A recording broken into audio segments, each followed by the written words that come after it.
going to move on to me.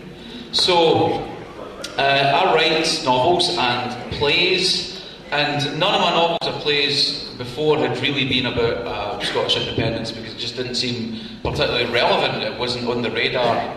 I thought, well, only weirdos are into that. And here we are. As the debate went on, I just found myself getting more and more fascinated by it and drawn into it, and I thought, I've got to say something about this, and I found it really started to get my creative juices going, and I wrote a poem that came out about 2 years ago called Vote Britain. Has anybody heard it? I'm not going to read it tonight, but I've retired it. I've written a sequel, Vote Scotland, and I tried to write a poem imagining what future generations of people who live in an independent Scotland, who take it for granted as the most normal thing in the world to them, when they find out that we actually have to struggle for it, how would they imagine that when? What would they think it was like?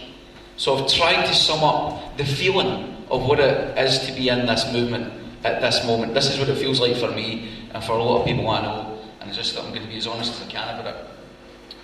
Vote Scotland. This is what they'll say. Things began quietly, a tut, a sigh, a rolling of the eye, until slowly, scattered, we came together to do a simple work that mattered, what we were born for. A weighty dinosaur hauled itself out from a tar pit back into the world. Flags were unfurled and people pointing upwards said, look, took photographs to show their youth something elemental had returned. Us. We told the truth, we did not cheat. We walked the streets on cold, wet nights, hands tight and numb. Knocked on doors, were drummed away by some, but others met us with a smile. This was really happening. Thousands of us filled the hill one summer. Thousands of us tired of being lied to, seeking higher ground, coming of age. The world was suddenly our stage. Everything was allowed. We were not cowed. Saw through pretense. Felt no need to state how proud we were. Over and over, defensively, it was evident. We read forbidden books and waited poised on tenterhooks for news that often let us down, but some sweet times gave hope, like light beamed from a distant star. Dignity, democracy and liberty. Words so old they might well have been carved out in a wooden chest, but real. We did not need to be the best global leaders, world beaters, just better. The size of what we could achieve swarmed around us, a brilliant cloud of fireflies.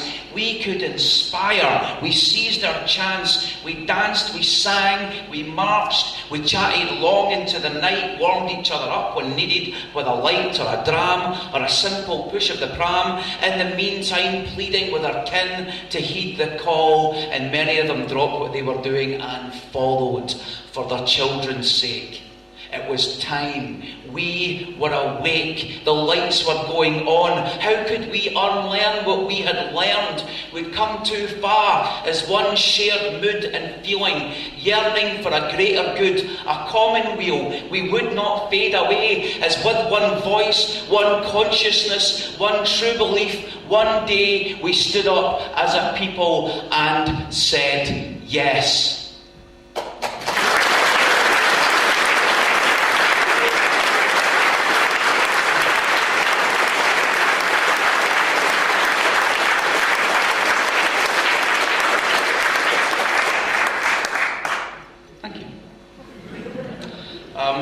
As it happens, I've written a show that's going to be on at the Fringe in the Assembly Rooms on George Street, 2:30 in the afternoon for the whole Fringe. A month before the referendum, I thought I've got to use that stage. So the show is called The Pure, the Dead and the Brilliant. And it stars Elaine C. Smith. And you're going to love it.